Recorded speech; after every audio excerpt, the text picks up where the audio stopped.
It's the George Plaster Show.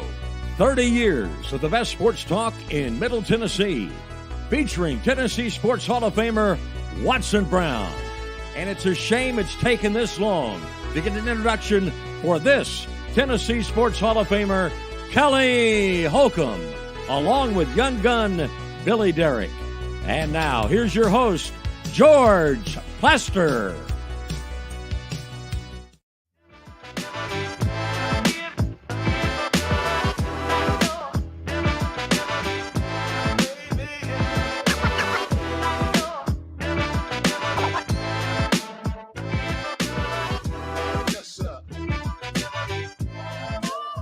Hello again, everybody. Welcome in. It's kind of a cloudy, overcast Friday, but it looks like all the rain is out of here, and the weekend looks like it'll be kind of partly cloudy, but not bad. Decent temperatures and a lot of hoops going on. Kelly Holcomb, he'll be back with us on Monday. Billy Derrick is alongside from the beautiful Fordyce Center in Bellevue, where they've got a lot of tournament action going on. A lot of kids in here for what apparently is a big tournament weekend. Billy, how are you? I'm good. A lot of hockey here, but a lot of basketball across the country as well. So it's always a big conference championship weekend. We are watching a stunner down at Bridgestone Arena. So we'll get the show started with this March Madness scoreboard update. Yes, brought to you by Lori Burnett Leland. You can visit her at mortgageladyusa.com. Again, that's mortgageladyyusa.com. All right, we got only one final today. Little surprising there, at least in the top 25. There's throughout the country, there's all kinds of games going on. But as my screen just reloads, the internet, by the way, bear with us today. Yesterday it was bad. We cut out about midway through the show, so if we do again today, I wouldn't be stunned. But we're doing fine right now. Do not adjust your sets. Yeah, but one final of note today: Purdue, the number 3 overall team in the country, beat Michigan State 67-62 in the Big Ten quarterfinal. So Zach Edey, big day, 29 points for him. And as you mentioned, George, down at Bridgestone Arena, Mississippi State all over Tennessee, 69-53, just over 2 minutes to play in that one. I'm sure we'll be diving into that with Mark Griffin coming up here in about 15 minutes. He's as shocked as I am. Mark and Ron Bargatze spoke to my downtown Kiwanis club earlier, and Tennessee was falling apart as that was going on, and I kept clicking my phone to the score, and Mark would look at it in horror. And, this is a time of the year where you get into this thing of, okay, the bad part is, you get the crap kicked out of you.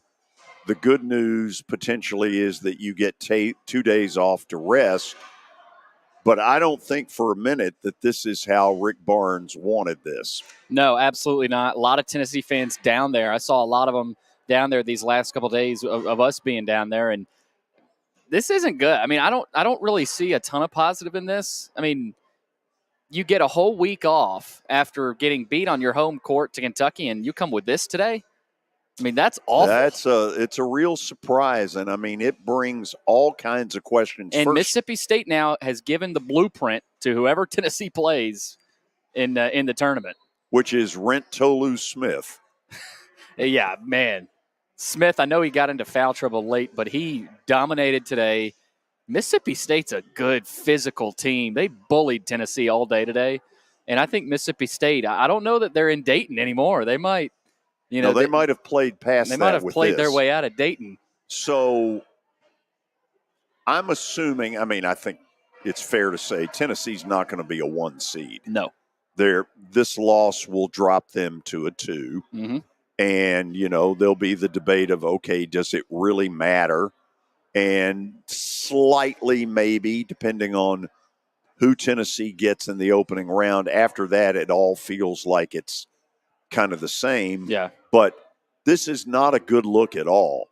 And, it's going to open up a lot of the regular season Rick kind of talk. Yeah. And, he'll need a first week of NCAA tournament action, get through it, get to the Sweet 16, or he's going to hear a lot of this. Absolutely. And I think for Tennessee fans right now, it's starting to feel a lot like some of those past years. Even though it's the SEC tournament, it's still in March, and it's a tournament game that Tennessee's a no-show in. So all too familiar for Tennessee, and they were excited. I think they were looking to potentially win this tournament. I mean, I was looking forward to maybe Tennessee-Kentucky on Sunday in a big, battle for it all. But no, looks like we're not going to get it. And now it feels more like maybe a Kentucky-Auburn. Yes, that is what it – South Carolina potentially, because South Carolina would have to play Auburn if both of them – well, they are playing today, actually. It's I'll say this. If it turned out to be Kentucky-Auburn, a lot of drama, a lot of good stuff because the two coaches hate each other. Oh, yeah. That's a pretty well-known fact. Yep. Amongst those of us who follow this stuff. A lot of Auburn fans down there, too. So yeah. I'm sure a lot of them in Nashville in general. So it's it'll be fun, though. So Tennessee down big still, 72-56 right now. Northwestern up on Wisconsin right now in the Big Ten tournament, 16-8 early in that one. MTSU in action here in about 10 minutes or so against Western Kentucky in the Conference USA tournament semifinal. Two old rivals. Yeah. So Middle, not the best year for Middle or Western Kentucky, really. They're kind of middling teams in that conference. But, man, you'd love to see one of them, win that tournament and get there and get themselves an automatic bid. In the American, I'm interested to see this one. Wichita State and UAB at 2:30. UAB with a chance to punch their ticket to the tournament. And that's the championship. Or that's the quarterfinal, actually. I keep getting confused because they say championship on all these tournaments when it's just the tournament. And then 2:30, of course, the next SEC game down there, number 15 South Carolina and number 12 Auburn. Auburn's favored by 8.5. I would definitely lean Auburn. I don't know that South Carolina is kind of a similar team to Tennessee. Who knows? None of us deep down have totally bought into South Carolina. But you know what? They keep proving us wrong. They do. They really do, and that's why Lamont Paris is Coach of the Year. Also, 4:30 later today, St. John's and UConn. And Rick Pitino yesterday had an interesting comment about – he was asked by a reporter, he said, Rick, what is it going to take to beat UConn today? He said, well, in his accent, it's going to take 6 of their players getting COVID for us to beat UConn today. But UConn is favored by 9.5. That's at Madison Square Garden this afternoon. A couple of good Big 12 games. 6 o'clock tonight, number 25 Texas Tech and number 1 Houston in Kansas City. Houston favored by 10.5. And then the other good one, who you may have a play on later tonight, Iowa State and Baylor. Oh, yes. Yes. So lot of action today. We'll keep you guys updated throughout the show. But a lot of other news today, George, as Billy, well. Hold that just a second. Before we go any farther, Vanderbilt has hired a search firm called Renaissance Search and Consulting out of California. Now, do I know anything about them? Of course not. Do I know if it's a positive or a negative? I have no clue. Search firms really vary in their degree of effectiveness. I'm convinced some of them don't know if a football or a basketball is pumped or stuffed. Others are actually pretty good. I don't know enough about this one. Here's what I do know. This search firm got hired late last week at some point. And that is the first, when I started hearing about this bunch, that was the first time I said to myself, they may fire Jerry Stackhouse. Yeah. I think until then, I had my real doubts. Yeah, based out of California. And I did hear that, and I don't know if this is what they are going to do, but I do know they look to get the best, diversity, equity, inclusion, I want to say, higher. Again, Vanderbilt fans probably won't love that, but that's just what I've heard. Well, look, I think most people, when it comes to sports, could care less if the person's black, white, purple, or green. They just want to win. Yeah, exactly. Exactly. And that's the bottom line for Vanderbilt. Bring in a coach that can win and is a proven winner. That can come in here and stabilize the program. We'll be talking a lot about that. It was a great conversation yesterday with Coach B, but we'll continue to monitor that, whatever happens. But speaking of coaches and coaching changes, there's been a ridiculous amount of coaching changes at the college basketball level, specifically in the last few days. The latest, Juwan Howard at Michigan, after an 8-24 season. It was off the rails in Ann Arbor, and it's weird. I didn't know that they would do this, to be honest. I mean, Ward Manuel never really. I don't think he ever hinted at anything. Now you're an AD. I think if you have an idea, you're going to fire a coach. I don't think you're going to tell anybody, but I don't know that this was a foregone conclusion especially because he's a Michigan man. That's the only thing he had going for him. Is very similar to the deal here. There were very few positives, other than the fact that he was a member of the Fab Five. They were 8-24 in February. They weren't the least bit competitive. To me, my only question was, would Michigan do this early and it cause a ripple amount of discussion about if Michigan will fire Juwan Howard, what's Vandy waiting on? Vandy beat him by about 24 hours. They did, and I don't know that I would have guessed that. Right.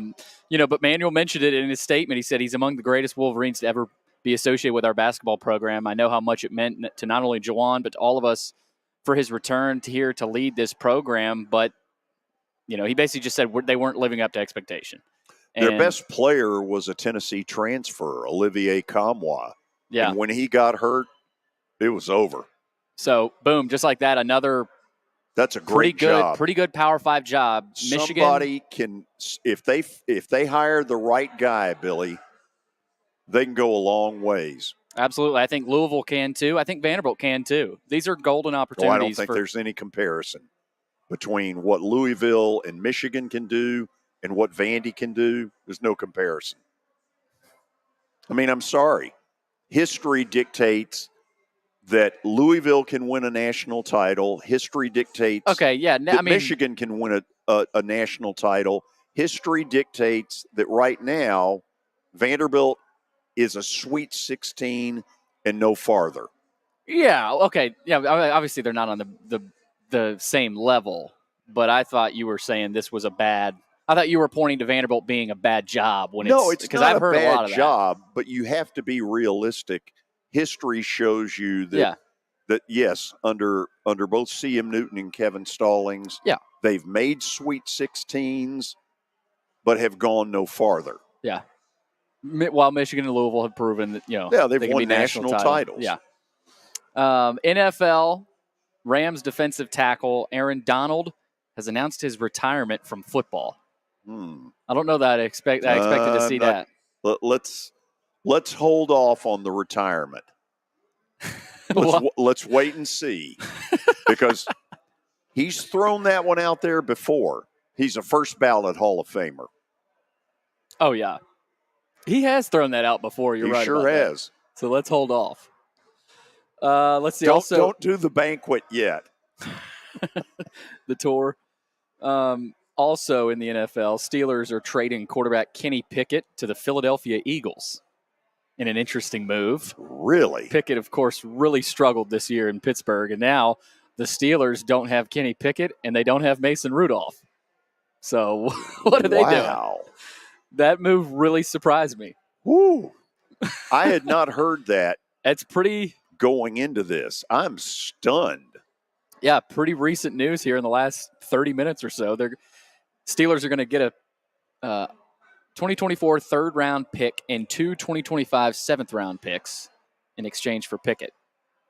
So that's them. Man. Let me think this through for a second. That is them saying, Russell Wilson, you're our guy, and we don't want Pickett anywhere near to create any level of competition. It also tells you that in the locker room, they may not have been all that wild about him. No, that is what it feels like. Because you got Russell Wilson in there, and you got to imagine they'd get they'll get a 1-year deal on a backup they think may be better. So interesting story. That is fairly recent here in the last 15 minutes or so. Also, the Preds back in action out west in Seattle. I guess northwest. Tomorrow night, late 9 o'clock puck drop for the boys in gold. So we'll see what happens there. And that's pretty much all I got. Okay, we will try to make sense of what went on at Bridgestone. It's gone final. What was the final? Final score, let's see. Mississippi State 73, Tennessee 56. Okay, so the Vols stunk it up big time. And Mark Griffin will join us, and we'll just sort of ask all the questions. What does this mean? What's the take? Because on the positive, you get 2 days off. On the negative, you drop from a 1 to a 2, and you go in with 2 losses in a row that don't feel very good. Mark Griffin will join us after the break. It was the most horrible experience that any mother could ever go through. I knew that I needed to get help. My friend, she immediately said, "You need to call Bart Durham." And you guys were there within an hour. You guys are like family for us. Yeah, sure is nice to connect with the people that you're doing your best to help.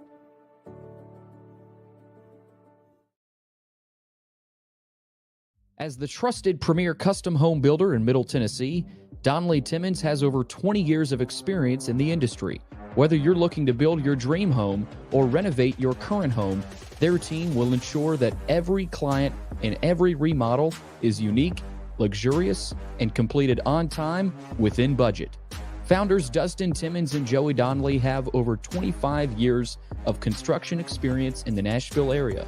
Together, they have completed projects in Forest Hills, Oak Hill, Green Hills, Franklin, and Brentwood. Dustin and Joey believe that communication is the most important aspect of all construction projects. Therefore, they personally manage each project themselves and are involved in job site activities on a daily basis. Their commitment to quality and integrity has earned them an outstanding reputation among their clients. Contact them to set an appointment for a free consultation or to view some of their completed projects. Give them a call at 615-456-7983 or log on to DonnellyTimmons.com. I'm Watson Brown. I'm Kelly Holcomb. I'm Billy Derrick. We're the George Plaster Show. We've been Nashville's best sports talk for the last 30 years. And you know what? We still are. Catch us live weekdays from 2 to 4 p.m. Central Time in Nashville on YouTube, Twitter, and Facebook. Also, the podcast version is available on Spotify and Apple Podcasts. Looking for more than just awards and trophies? Southern Trophy House is your one-stop solution. For over 60 years, their team has created lasting impressions with a personalized touch. From embroidery to screen-printed apparel to corporate awards, signs, and name badges, they have everything you need to keep your brand shining bright. With their knowledgeable customer service team, you can relax as they create, produce, pack, and ship merchandise and awards on time and on budget.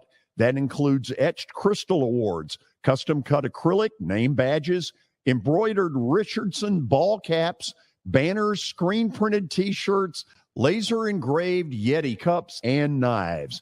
Recognize your hard-working team from Southern Trophy House, where they do their best to help you recognize your best. Located at 2705 Nolensville Pike in Nashville, give them a holler, 615-256-7295. Visit southerntrophy.com. Southern Trophy House, for all your personalization and recognition needs.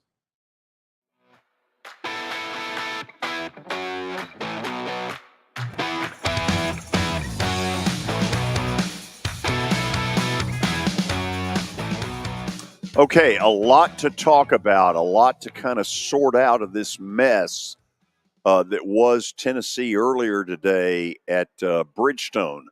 They got smoked by Mississippi State, which does two things.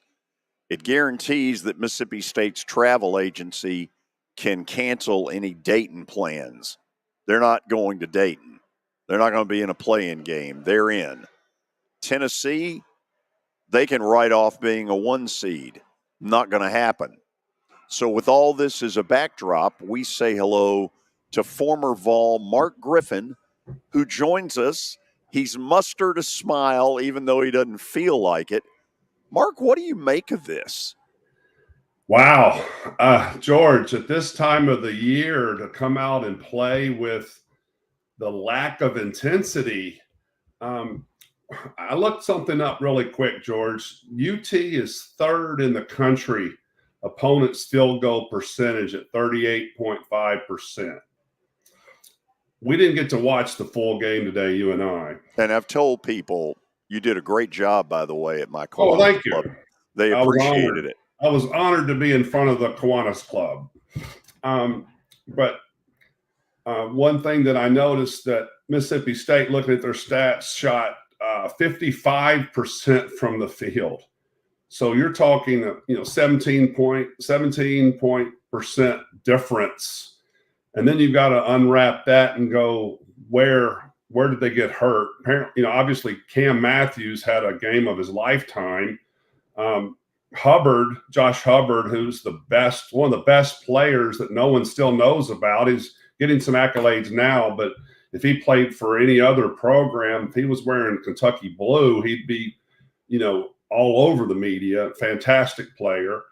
And then, of course, Tolu Smith is just a mighty man inside that apparently got in early foul trouble. So it's really surprising because, George, early one of UT's first road trips in the SEC lost to Mississippi State. So this is the second time. So you got to give Chris Jans a lot of credit at Mississippi State for game planning against not only Dalton Connect, but this entire Tennessee basketball team.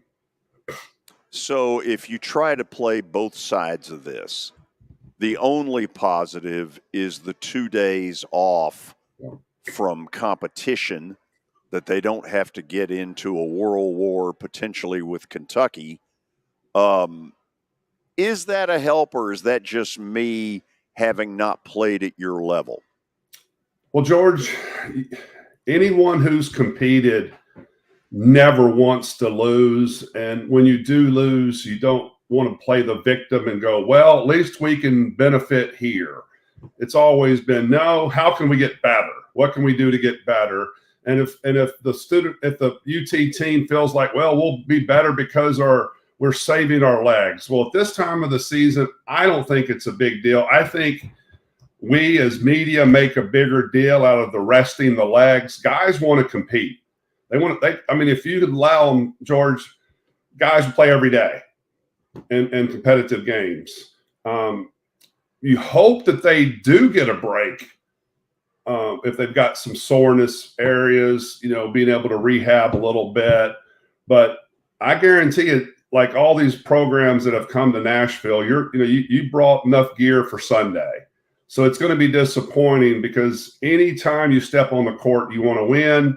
And if you don't, it's hard to take a loss. And today was especially hard. I don't know how you find positives out of a game being dominated like this. Now, we can say rest your legs.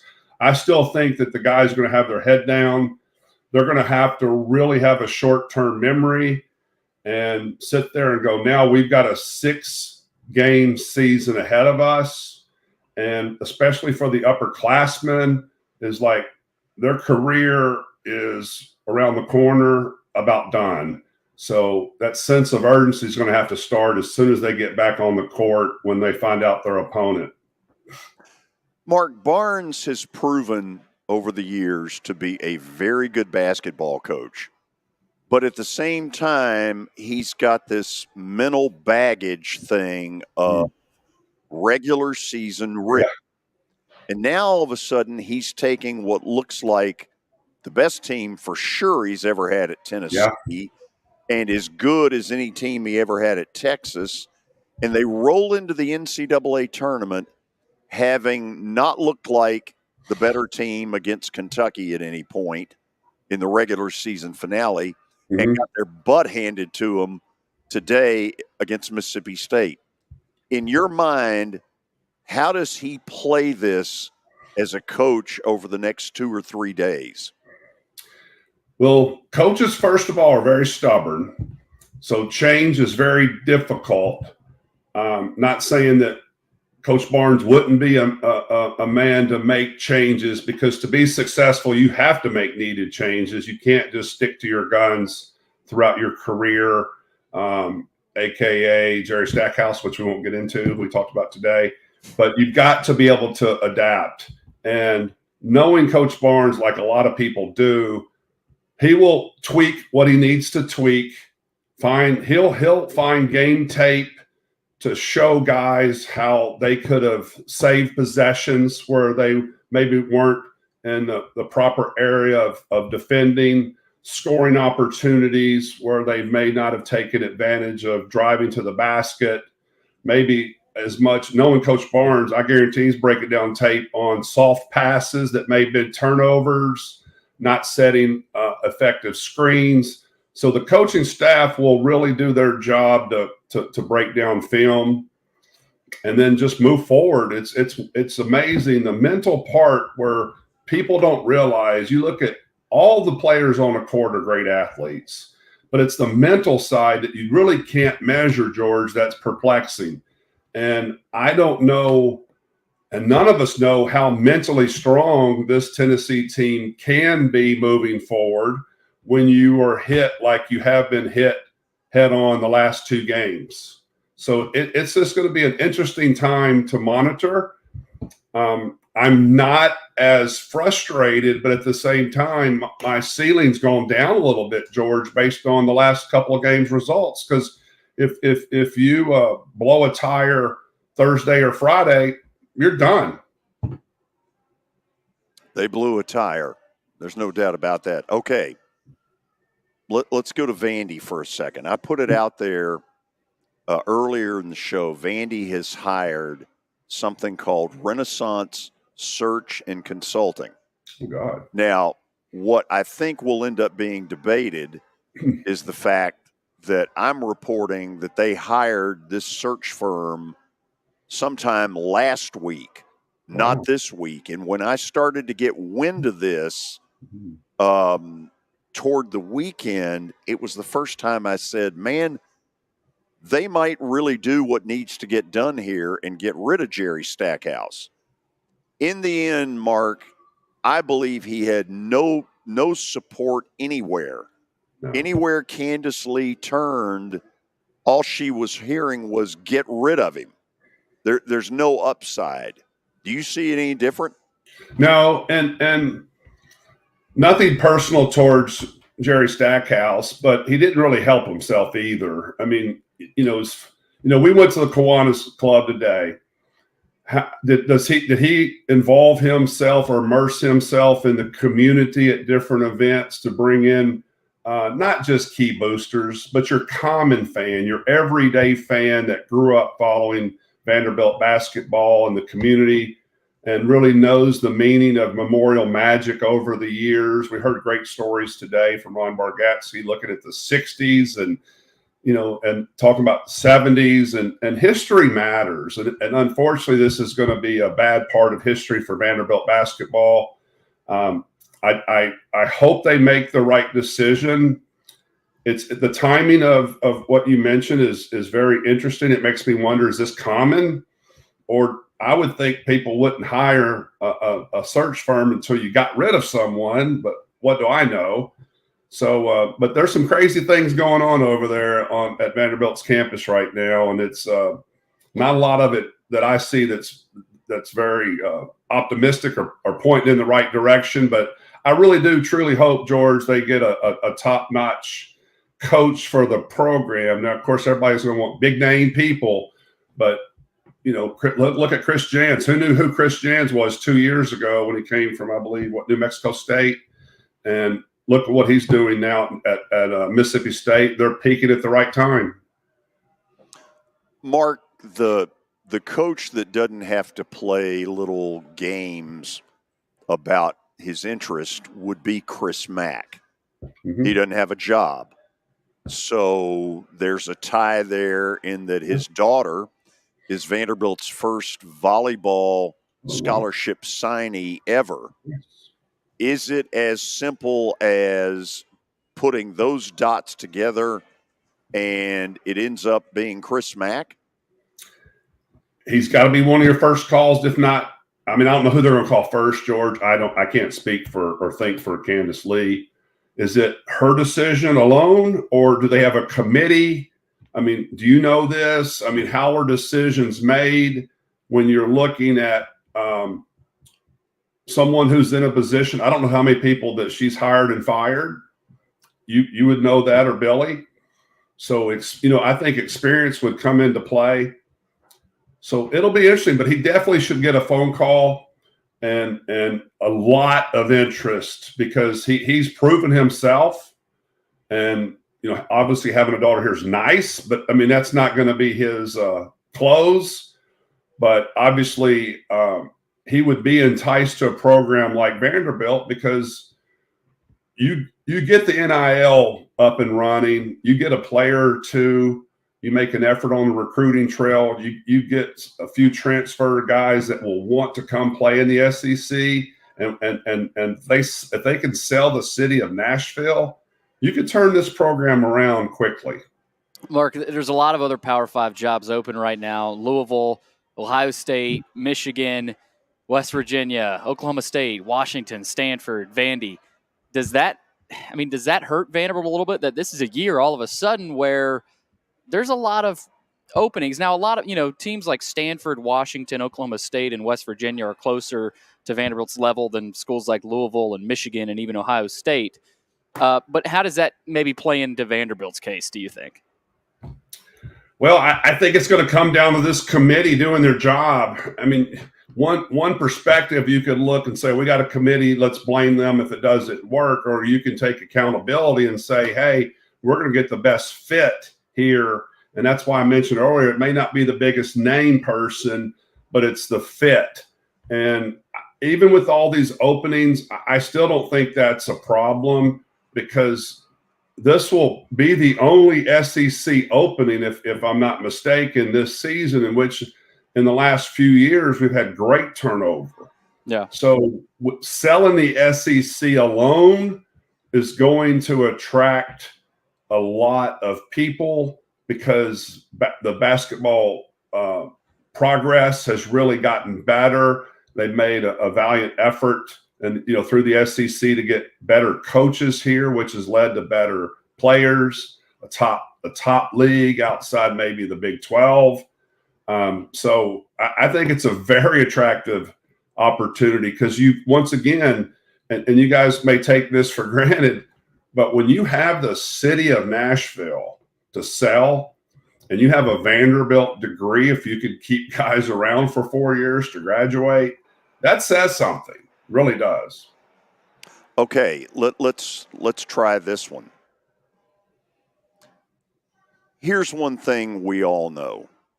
Okay, Jerry Stackhouse was a lazy recruiter, and it proved to be its downfall this year, because he got a roster of a bunch of mid-major kids with a pretty good backcourt, and it simply from the very beginning wasn't anywhere good enough. So there is no doubt, number one at the job description thing is relentless recruiter. No doubt. Now, that can be the head coach, that can be some group of stud assistants. Yeah. Whatever the case, you're with me that has to be priority one. Priority one. Okay. And I feel, George, 1A is, in today's coaching world, it's more than just coaching. You got to have someone sell the community. That's a part of the community. I really believe that. And I look at someone like a Bruce Pearl. He's going to fraternities, sororities. He's going to hamburger joints. That guy goes anywhere to get butts in the seats. And I feel that if whoever they call upon to take over the reins is someone that will get involved in the community, which is much needed to get these fans back in the seats of this Memorial Magic environment and bring it back to where it's been in the past. So yes, there's going to be a checklist that's necessary. Number one, recruiting, but also I think second is community involvement. And I think we can both agree that if they botch that piece of it, then they don't know what the hell they're doing. You said it. Okay, let me toss one more thing out there. If the name of the next head coach is either Casey Alexander or Drew Maddox, give me the reaction in the community to either of those two. I think community, as far as support, would be fantastic. Drew Maddox, from my perspective, is more of a reach, George. Great guy. Love Drew. Not coaching now, has not coached college. People would come see him. He would be a draw. He would be that Steve Kerr type individual, well-spoken, quality person. I still think it's a reach as far as what Vanderbilt's going to be looking for in direction. Now, if one thing that, Drew would be so smart to do, and you mentioned this earlier, you bring on a hotshot staff, and Lord knows Vanderbilt now probably has more coaches than anybody in the country with different titles. You pull up some of that money and bring in top-notch assistants and really build your coaching staff. You could make it work, but I still think there's better, or I hate to say better, but people that are higher on the totem pole than Drew.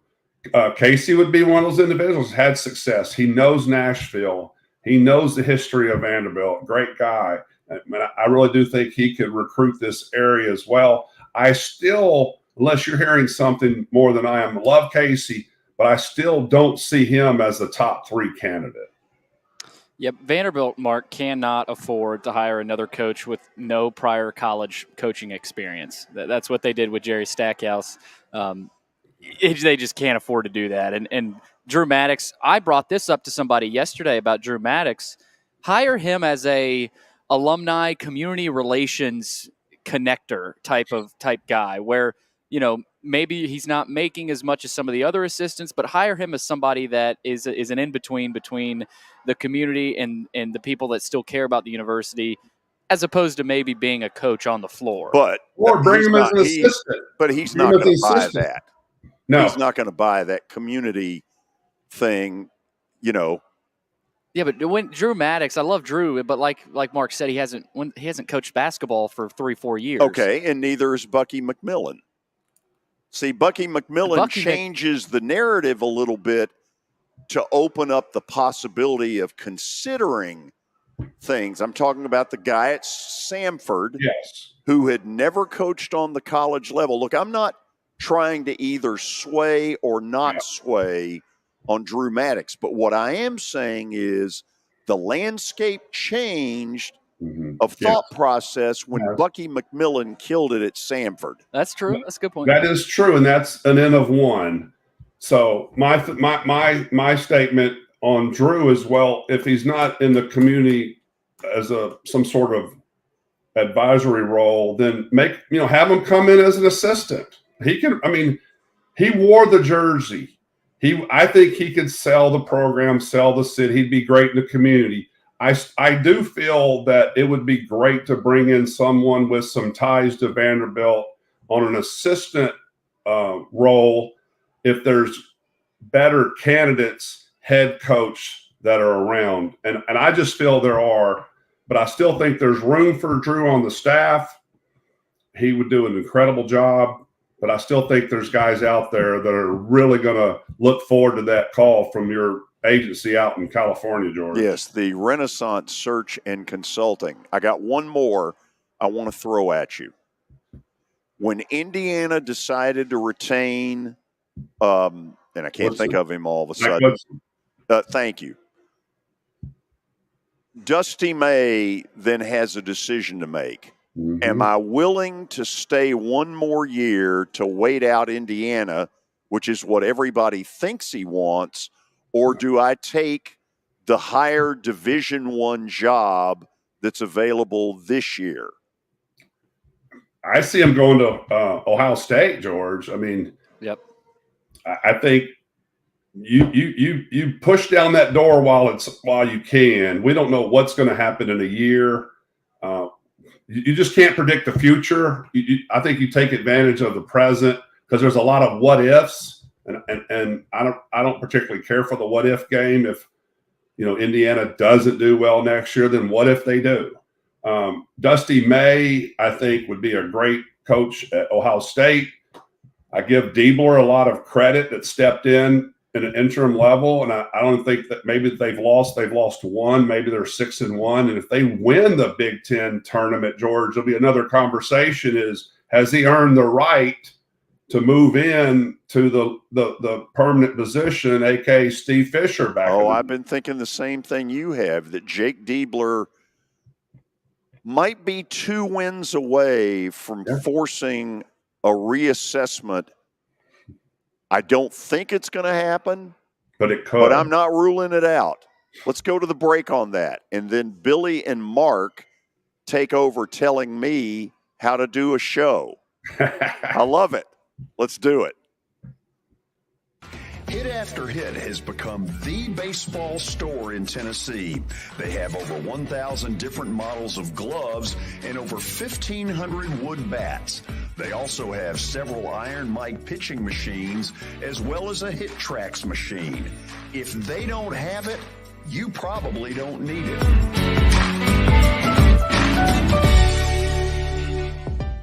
We're proud to call Hit After Hit the official shirt provider of the Plaster and Friends Celebrity Bowling Night.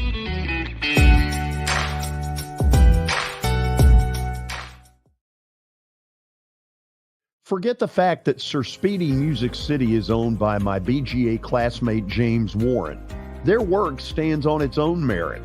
James and his staff do incredible work, as evidenced by the huge banners at the Plaster and Friends Celebrity Bowling Night. If you're looking for quality to help your marketing and business communications, and you want it at a reasonable price, these are your folks.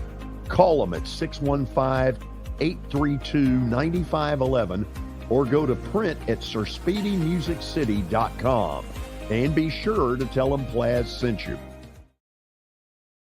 Over the years, more men have started to seek help for hormone deficiencies and imbalances, and Dr. Jeffrey Lodge and wife Daphne, along with their experienced staff, give men the treatment required to improve their quality of life, improve your immune system, energy level, cognitive function, and more. There's no better time to achieve a healthy lifestyle. What are you waiting for? Give Cool Springs MD a call today for an appointment at 615-486-3458 or visit the website coolspringsmd.com. For over 35 years, Wilson Bank & Trust has been committed to providing customized banking solutions to help individuals, families, and businesses in Tennessee achieve their goals. As your full-service community bank, we are proud to offer loans with competitive rates, local decision-making, and fast, friendly service from our experienced lenders. No matter where you are on your financial journey, Wilson Bank & Trust is ready to help you take the next step. Visit your nearest Wilson Bank & Trust office or online at wilsonbank.com to get started today. Member FDIC, Equal Housing Lender. Convenience and value, 2 words that we expect when we do business. Our goal at JHA Company is to deliver just that, both to our school partners and to our customers. Whether you're purchasing photos, yearbooks, class jewelry, letter jackets, school spirit wear, or senior graduation products, we strive to make the experience easy, convenient, and cost-effective. Find out more at jhacompany.com or call 615-867-6345 for more information. JHA, one source, one company.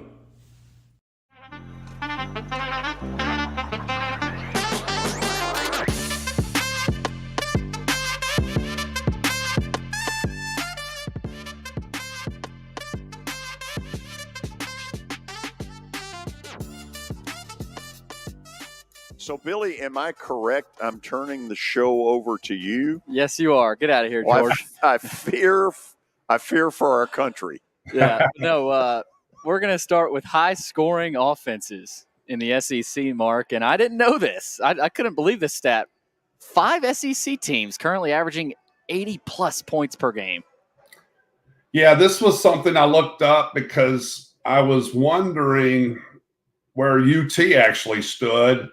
And I thought, well, let me check the SEC. And then when it came up to 5, I did research, guys, and going back to 2002, 2003 to give you perspective, only a couple of occasions have you had a max of 2 SEC teams scoring 80 points or more for a season. So is this an anomaly? Yes. But it just shows you how much offensive firepower these 5 teams can have on a given night. Could those top 4 be your Final 4 on tomorrow? Let's see. Alabama is playing Florida tonight, so no, I guess. But, I mean, you kind of see why those teams are some teams that can make runs in this tournament, can win this tournament. And then with Tennessee, of course, with the defense, I'd like to see Tennessee's defensive numbers. You throw those into Tennessee, and that makes them even more dangerous.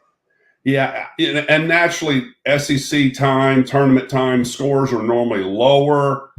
I would see that happen again for this weekend. But since you mentioned it, Billy, and since now that Mississippi State upset Tennessee, I'm going upset city the rest of the way. Every higher seed team I'm predicting to win. This is not crazy. I'd already had this thought. I've already ran this through my head.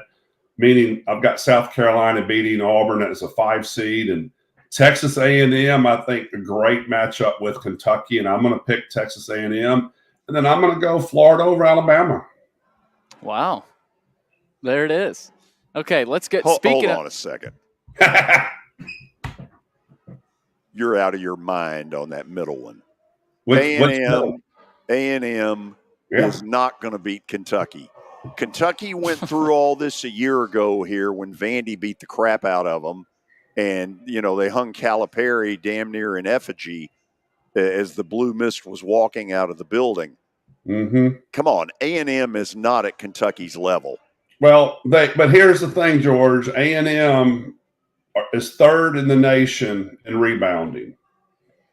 And if you get consistent guard play that they have been with Wade Taylor 4th, I think they've got a shot. Now, remember, I didn't say I bet this. I'm actually pulling for, and I think there's a chance, and not just leaning on underdogs. I just think there's a good shot that Kentucky loses, and Billy's going to show you some support with that as well here soon. Oh, I love it. Actually, okay. right now. So this is a blue graphic. Very blue. Yes. It is blue. And I had no idea it was this bad, Mark. I mean, I knew Kentucky had struggled as of late, but, I mean, this goes back all the way to 2019. So there you go, George. And then I'm not including 18 when they won the SEC tournament. I'm not a big SEC historian, guys. I looked at the season where they did, the last season after they had won the championship, and then 2 and 4, and then it made me realize why you've heard, and it's been noted that Calipari makes so many comments about how he knows what the big tournament, which one is the big tournament that he's shooting for, and you see his record backs that, and I just think it's going to be 2 and 5 after today. Okay, you and I are going to have some fun tonight with this. I have a feeling there will be some texts back and forth. Lovely. Interesting. Yeah, we got a good comment from Bill on YouTube. He says, Cal claims to hate conference tournaments, but I think conference tournament losses are beginning to get under his skin. Yeah, good point. Because, you got a lot of Kentucky I will say fans. This. I rolled out of Bridgestone last year with a bunch of them. I had sat in the Wow.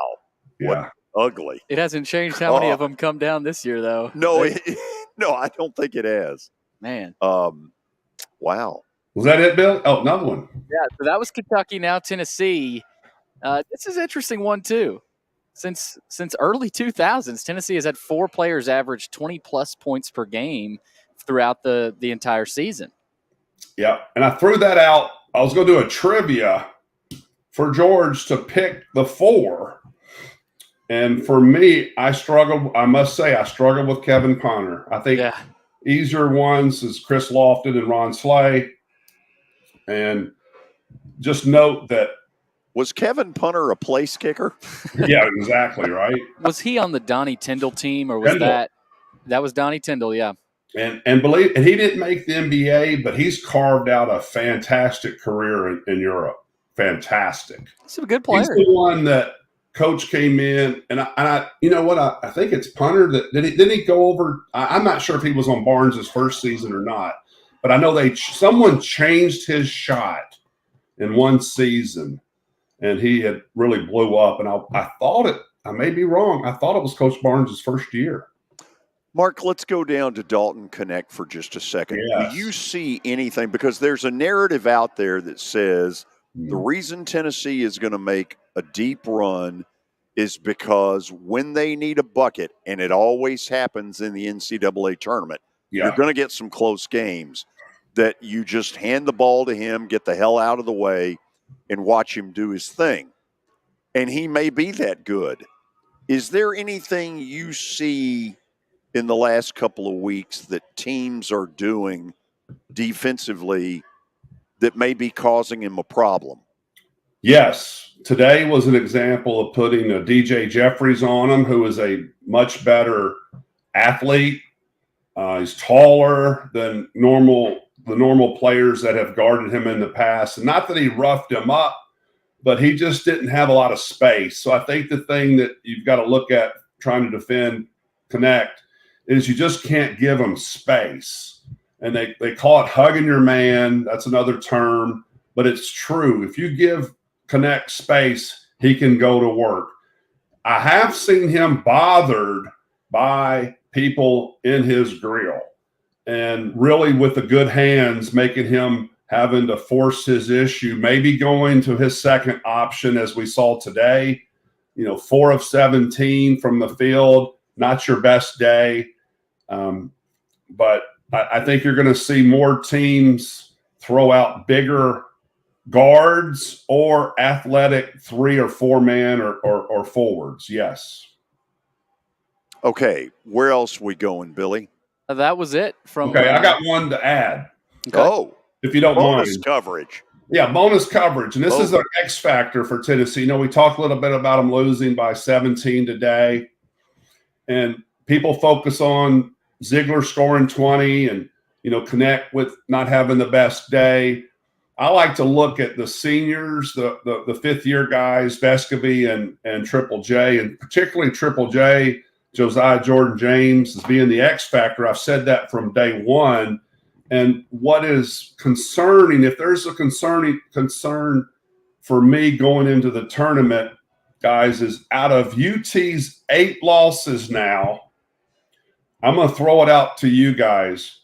8 losses, 7 games. How many points do you think Triple J has scored in 7 games of those 8 losses, if you don't mind, if we have time? Are you talking combined? Yes, combined points, 7 games. Something in the 20 range? Well, George, how about you? Well, are you saying you know the answer? Oh, yeah, I know it. Okay, I'm guessing in the 7 losses, the Josiah Jordan-James, let's say 50 points. Okay, which would be a little over 7 a game. Yeah. Well, the one minimal impact. When they lost to Carolina, he scored 20 points. He has scored 24 points in 7 games. Wow. 0 today. So they don't get him involved. They don't get him involved, or he doesn't get involved. Something to think about. One or the other. If he can score 8 and 6, 10 points, 6 rebounds, he's steady on defense. But I really do believe, and you heard it here, for Tennessee to be successful, it's not only going to be Dalton Connect, but Triple J has got to be a part of the equation. Okay, let's end it this way. You ready? Let's do it.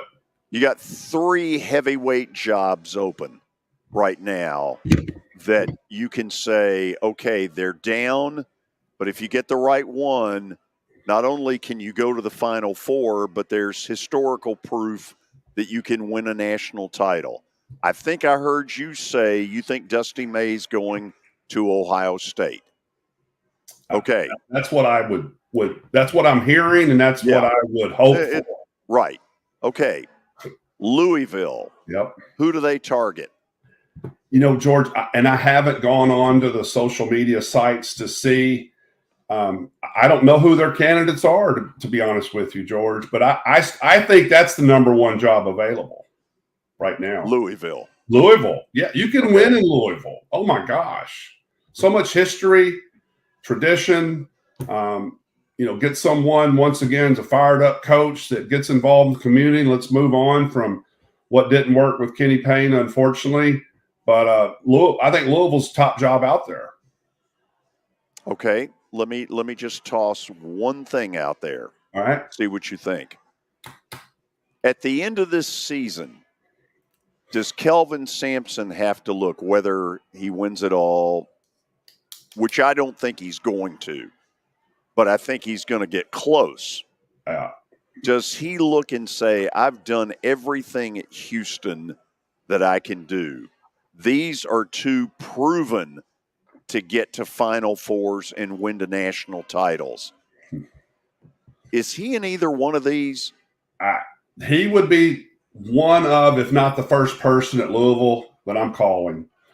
Because coaches, when they build up what I call the Larry Brown effect, you build these teams up, you move on. And he's done an excellent job at Houston. He's recreated, his career, from when he had his debacles at Indiana, couldn't get off the phone. So I think he's done as much as he can do. If they can win a final, get to the Final Four, win a championship, I think that's someone that could be a great fit in a program like Louisville. Yes. Okay, last question. Should Nate Oates be saying in the backdrop, Michigan, yes. Louisville? Yes. Michigan. Has he taken Alabama as far as it's going? No. It's football school. No. I think you're going to – one thing I think will be consistent, and what I have seen on social media, the top kids in high school listing their top 5 to 6 consistently list Kentucky, and then a lot of them have Duke. And for SEC schools, more times than not, Alabama. Fantastic job on the recruiting. Because remember, he replaced all 3 assistants, George. So this is coming from the head man. And tons of players are on his list. But he's from Romulus, Michigan, or he coached at Romulus, Michigan for years. First call, Nate Oates. Hail to the victors. Boy, that would be earth-shattering. See you next week. Great stuff. Thank you as always. Thank you, guys. Appreciate it. Thanks, Billy, for everything. Thanks, Mark. Mark Griffin, man, it's fun having him on every week. After the break. Also, George, can we use that as stat of the day? Because I may or may not have a stat of the day ready. Sure. All right. Let's just do this. After the break, there it is. I got to do the read. Sure. So Mark Griffin provided the stat of the day for today, and it was a pretty good one, actually. It was a really good one. Presented by John English Antique Sports and Cards in Shelbyville. They're open during the week, Tuesday through Friday from noon to 5, and Saturdays from 10 a.m. to 5. Give them a call, 931-492-4304.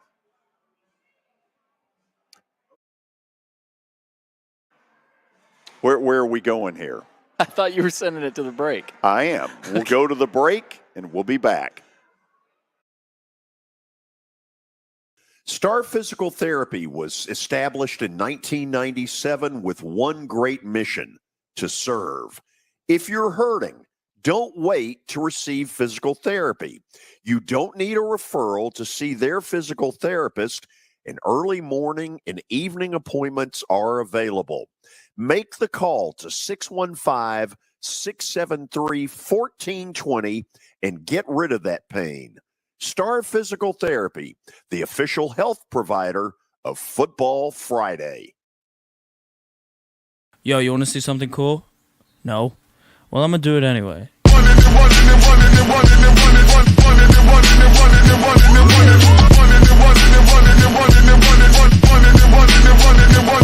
into the scene. No, nobody can do it like me. Zoom house plate with the kick cuisine. I was the blacktop king. 360s in my green machine. I was a kid and I was breaking down doors. Listen to the tribe, now we on a world tour.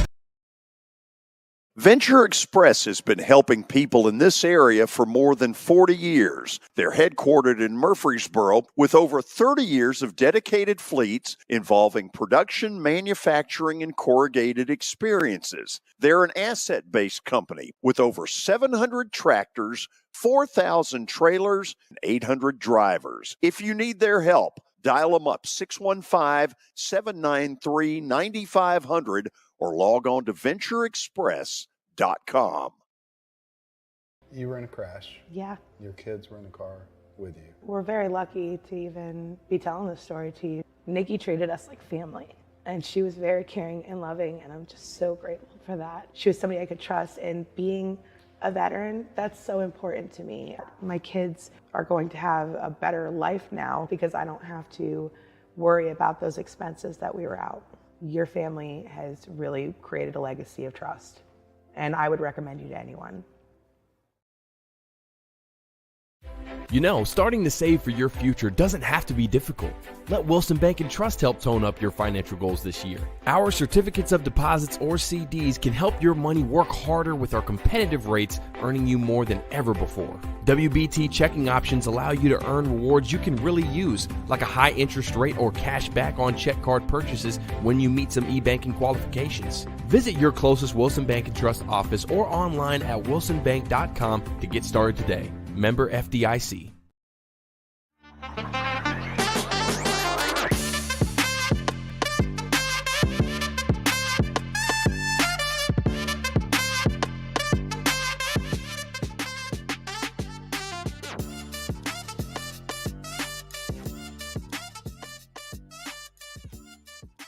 We welcome all of you into the 3 o'clock hour from our new digs at the Fordyce Center in Bellevue. We're going to first end up giving you a March Madness scoreboard update. Then we're going to get into a story that has me going, And then we're going to talk some Predators and we're going to talk some Titans. Because in both cases, you can do this signal, thumbs up. Things are looking good. Are we now ready with a March Madness scoreboard update? Yes, we are, and bear with me. The internet in here is pretty bad right now, so got to get these scores loaded up somehow, but it's brought to you by Lori Burnett Leland. You want me to help you? I think I've got it now. Visit her at mortgageladyusa.com. All right, got some finals to report so far. Purdue beats Michigan State 67-62. Big day for Zach Edey, 29 points, and they advance to the Big Ten semis. Mississippi State knocks off Tennessee 73-56. Cam Matthews, 18 points for the Bulldogs, and not the biggest day for Tolu Smith, but he did have a good first half and kind of kicked it off for Mississippi State, so they await the winner of Auburn and South Carolina, who is going on right now. Auburn up early on the Gamecocks, 24-14, about midway through the first half there, down there at Bridgestone. So that is the lone top 25 matchup going on right now. Elsewhere around the country, Wisconsin leads Northwestern 45-41 early in the second half there in the Big Ten tournament quarterfinals. So the winner of that will advance to the semi-round. Meanwhile, in the Conference USA, Western Kentucky up on MTSU 37-25 late in the first half in that one. So that is what we've got there. UAB and Wichita State are tied at 27:45 to play in the first half there. So those are the ones going on now. Again, later today, St. John's will face off with UConn at 4:30, and then Ohio State will play Illinois at 5:30 in Minneapolis. Texas Tech in Houston at 6 o'clock. Pittsburgh and North Carolina at 6 o'clock as well. A&M in Kentucky tonight. And Providence Marquette. You got games all throughout the rest of today. Baylor, Iowa State, Florida, Alabama. Loaded slate. You even got some Pac-12 games as well.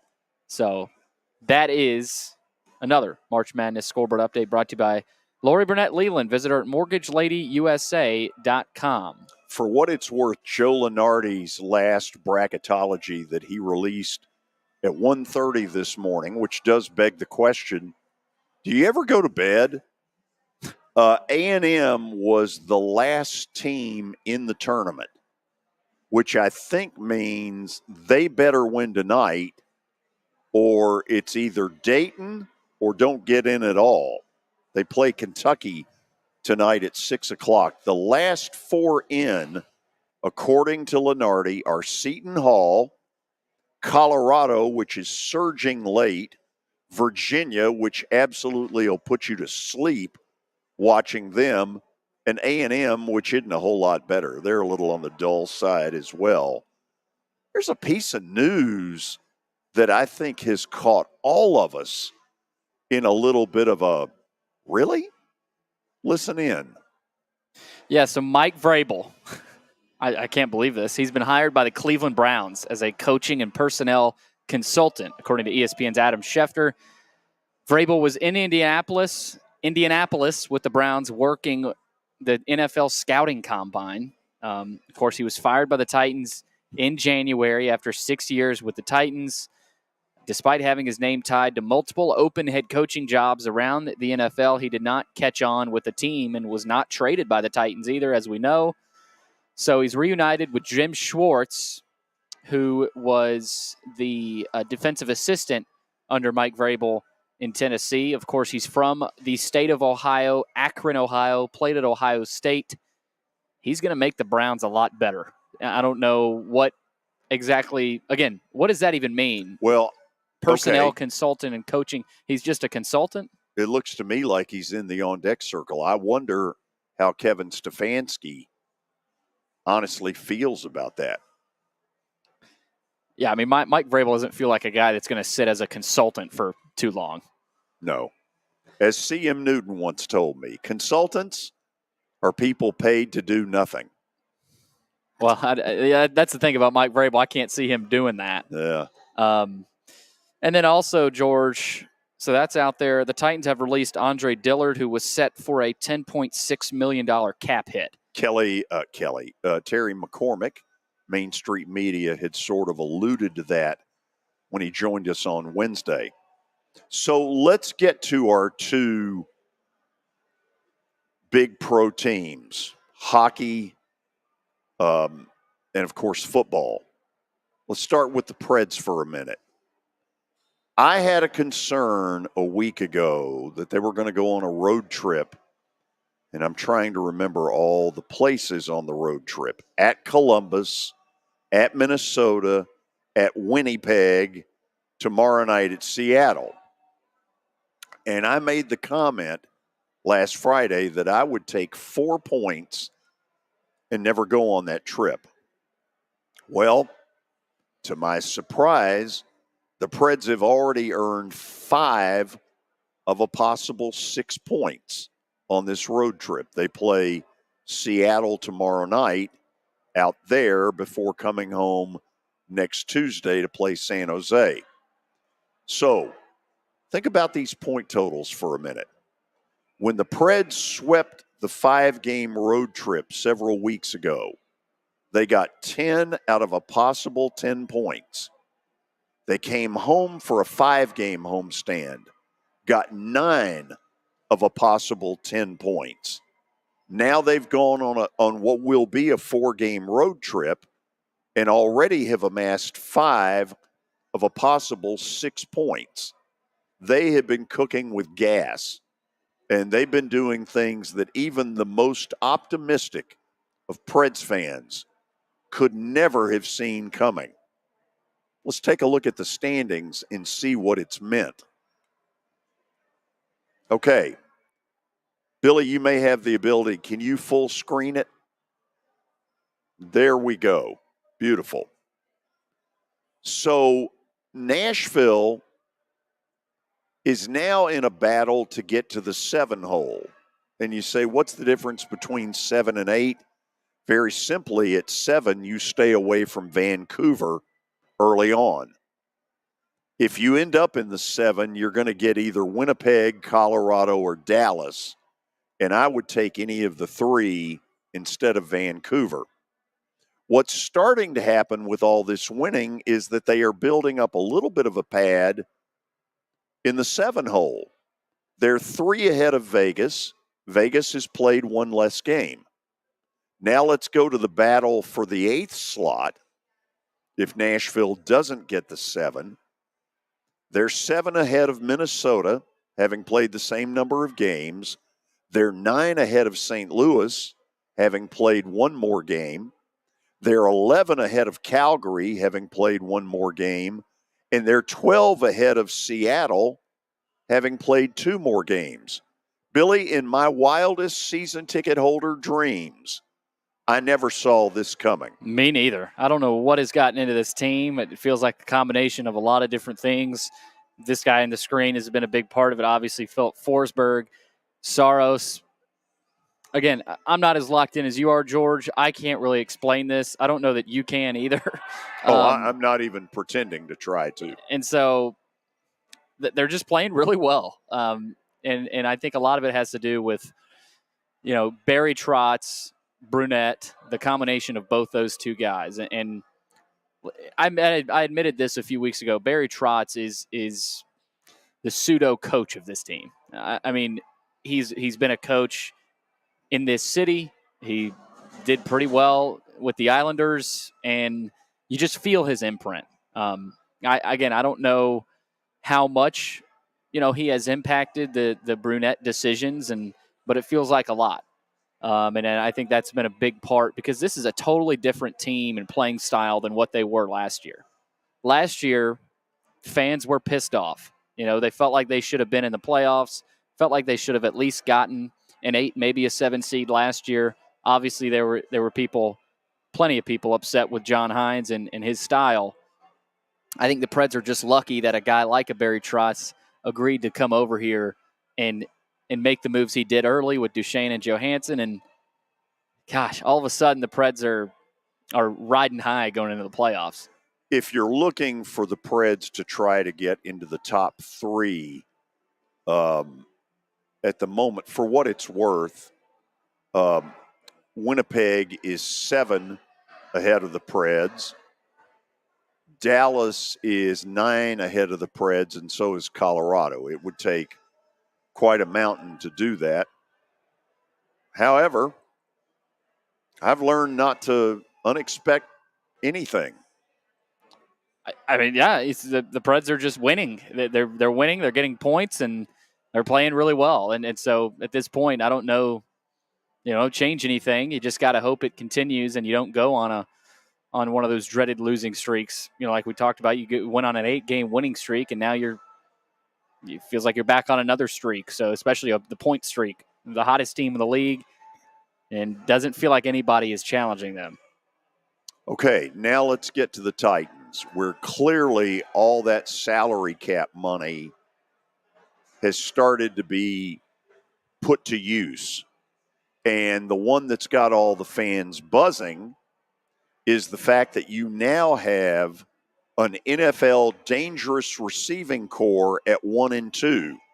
DeAndre Hopkins, Calvin Ridley. That has a totally different feel to it. It does. I mean, look, Calvin Ridley torched the Titans last year. And I think Titans fans remember that vividly. And when's the last time the Titans had a dynamic receiver that you could throw the ball up to? Yeah, A.J. Brown, but I mean, other than A.J. Brown in the history of the Titans franchise, I mean, Derek Mason. The best before that may well be my buddy Derek Mason. I mean, the Titans' history with receivers is arguably the worst in the league. Yeah, it's not very good. And so that's what scares me with Calvin Ridley. He's got a lot of money in his pocket now. And sometimes when you get all that money in your pocket, your focus becomes the money. And I just hope that isn't the case. Now, I think I'm not saying that will be the case, because I think Ridley's really good, and I think he will fit really well with D-Hop and what the Titans want to do. But when's the last time a free agent Titans receiver worked out? You could argue D-Hop, but even Hopkins wasn't, a guy that you looked at and you went, man, he's as good as Calvin Johnson or A.J. Brown. I mean, he is who he is. Was pretty damn good. But like there's been a history of these guys not working out. Now, again, I think this will be different and should be different. But I mean, is he an elite tier 1 receiver? Calvin Ridley? Yeah, I mean, is he a surefire number 1? I don't know that that's necessarily what they need. What they need is someone in the 2 hole, if you want to call it that, that's a real threat. I mean, it was a year ago, DeAndre Hopkins and who knows who else. Yeah, no, that's a good point. Well, who knows who else no longer exists. So now here's the question. Does the signing of Ridley allow the Titans to really pay very little attention to Brock Bowers and say, look, we're going offensive line, the big kid from Notre Dame? Is that what that does? Or is it, man, if we get Bowers, we're unbelievably dynamic and we can get that left tackle type in the second round where all this available offensive line stuff is? That's what it feels like to me. It may be down to. Yeah, I mean, they've done a lot in free agency, and if you're Rand Carthon, you got to be looking at this draft going, if Joe Alt's there, I'm taking Joe Alt. If Olu Fashanu is there, I'm taking Fashanu. But if neither of those 2 guys are there, but Rome Odunze is there or Brock Bowers is there, you're taking them. Like, I don't think this is a super difficult decision to make. Now, it does feel like GMs make these decisions more difficult than they should be a lot of times. But I just think if you look at the Titans, it's fairly right in front of your face. You got the 7th pick. There's only so many players to go in the first 6 picks. So it's either Alt or Fashanu. If neither of those guys are available, Odunze. If all 3 of those guys are gone, Neighbors. And I don't think all 4 of those guys are going to be gone. So, but now, Billy, let me try it this way. With the signing of Calvin Ridley, wide receiver doesn't appear nearly as vital a need to upgrade. Tight end really has given you a year ago very little dynamic play. It was a lot of 4 and 5 yard stuff to Chig and not much else. Yeah. He did not take a step forward, in my opinion, a year ago. Chig Okonkwo? Yep. He took a step back. Oh, that's what I think. So I'm asking, is tight end now more of a need? If you're wanting to be a dynamic offense, which it sounds like Brian Callahan wants based on where he came from in Cincy, is Bowers more of a need than one of those wide receivers you brought up?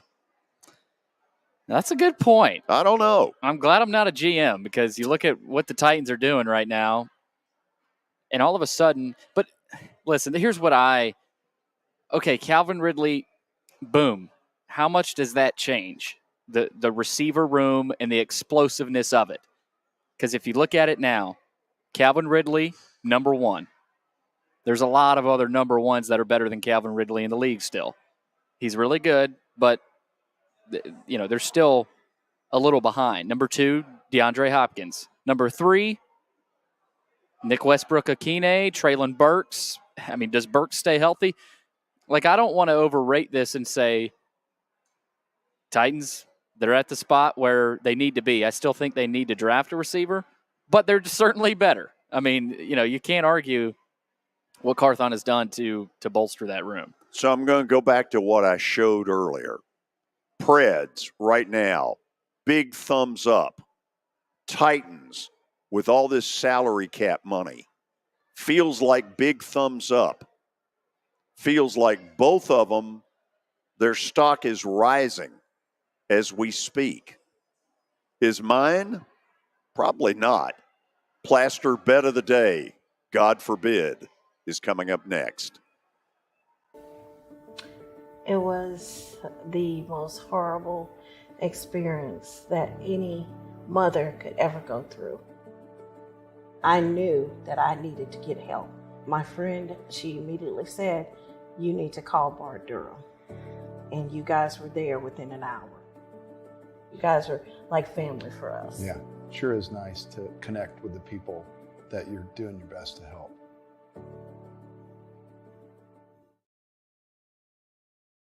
As the trusted premier custom home builder in Middle Tennessee, Donnelly Timmons has over 20 years of experience in the industry. Whether you're looking to build your dream home or renovate your current home, their team will ensure that every client and every remodel is unique, luxurious, and completed on time within budget. Founders Dustin Timmons and Joey Donnelly have over 25 years of construction experience in the Nashville area. Together, they have completed projects in Forest Hills, Oak Hill, Green Hills, Franklin, and Brentwood. Dustin and Joey believe that communication is the most important aspect of all construction projects. Therefore, they personally manage each project themselves and are involved in job site activities on a daily basis. Their commitment to quality and integrity has earned them an outstanding reputation among their clients. Contact them to set an appointment for a free consultation or to view some of their completed projects. Give them a call at 615-456-7983 or log on to DonnellyTimmons.com. I'm Watson Brown. I'm Kelly Holcomb. I'm Billy Derrick. We're the George Plaster Show. We've been Nashville's best sports talk for the last 30 years. And you know what? We still are. Catch us live weekdays from 2 to 4 p.m. Central Time in Nashville on YouTube, Twitter, and Facebook. Also, the podcast version is available on Spotify and Apple Podcasts. For over 35 years, Wilson Bank & Trust has been committed to providing customized banking solutions to help individuals, families, and businesses in Tennessee achieve their goals. As your full-service community bank, we are proud to offer loans with competitive rates, local decision-making, and fast, friendly service from our experienced lenders. No matter where you are on your financial journey, Wilson Bank & Trust is ready to help you take the next step. Visit your nearest Wilson Bank & Trust office or online at wilsonbank.com to get started today. Member FDIC, Equal Housing Lender.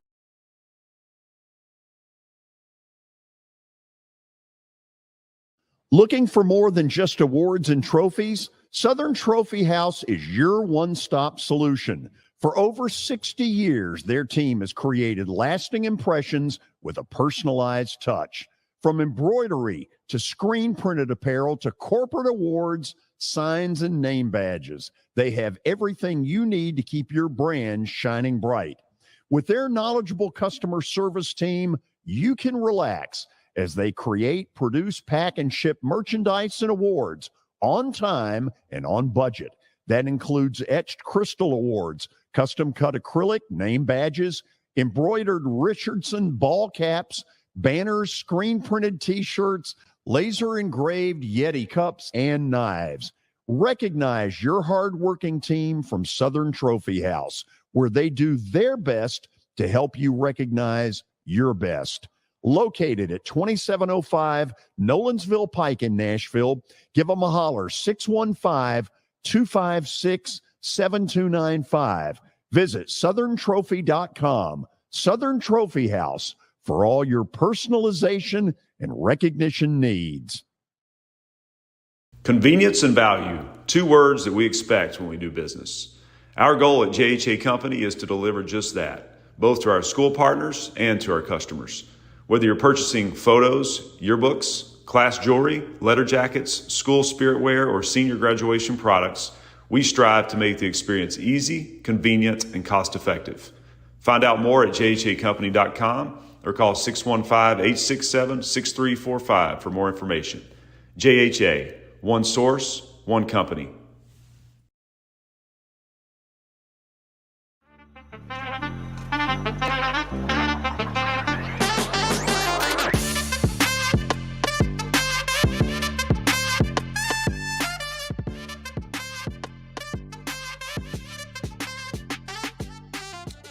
Final segment on a Friday.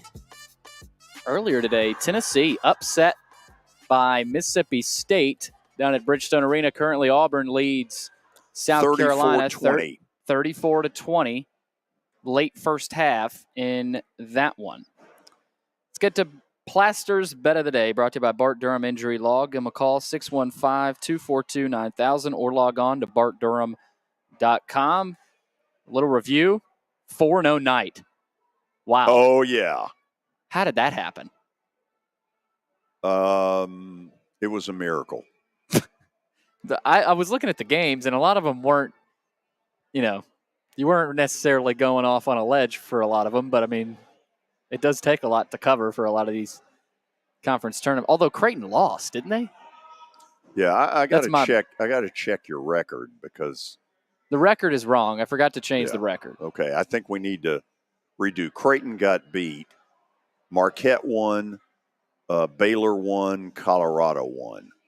So it was 3-1. We'll get it all squared away. 58-66. Yeah, should who be the cares? record. Nobody cares. Well, now I care. You just said who cares? And I answered, I care. That's true. Okay, so are you going to flash these up? Yes, I am. Okay, let's start with the first one. Now, this is where Mark Griffin and I badly disagree. Kentucky is a surging team. Went to Knoxville, and to be honest, they were in control virtually the entire night a week ago at Thompson Bowling. A&M, they're a Dayton. They're a right on the bubble or right off the bubble. Either way, I don't see A&M getting it done against Kentucky because you can call it what you want. It's a neutral site, like hell it is. Tonight is all about Catville. It's a home court for Kentucky. Agree? Absolutely. Kentucky wins, and they win by more than 5. I agree. Thank you. Okay. I'm shocked that Providence is even here. How about the job Kim English has done?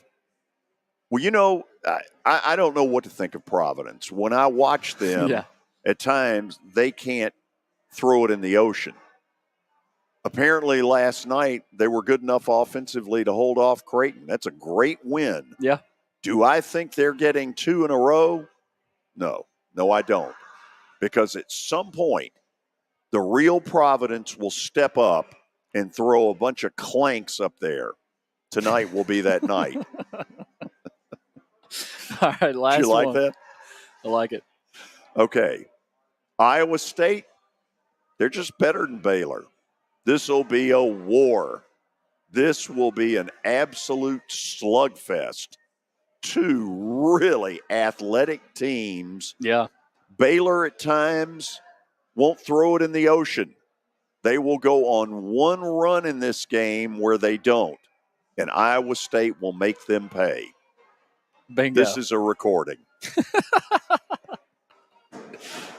So, let's see here. It sure feels as we leave the air like Auburn and Mississippi State are going to play tomorrow in one semifinal. Yeah. The odds makers would tell you Kentucky and Alabama. Yep. Except for one problem. Florida has been at Alabama's kryptonite. I think Florida beats them tonight. I'm not willing to go that far. Florida's tough. But there is some reason why Florida beat the hell out of them in Gainesville and took them to overtime in Tuscaloosa. Yeah. We'll see. It'll be fun tonight. Monday, we'll review this entire NCAA tournament field that will get announced Sunday at 5 o'clock Nashville time. Enjoy your hoops. It's a great time of the year. We'll see you Monday.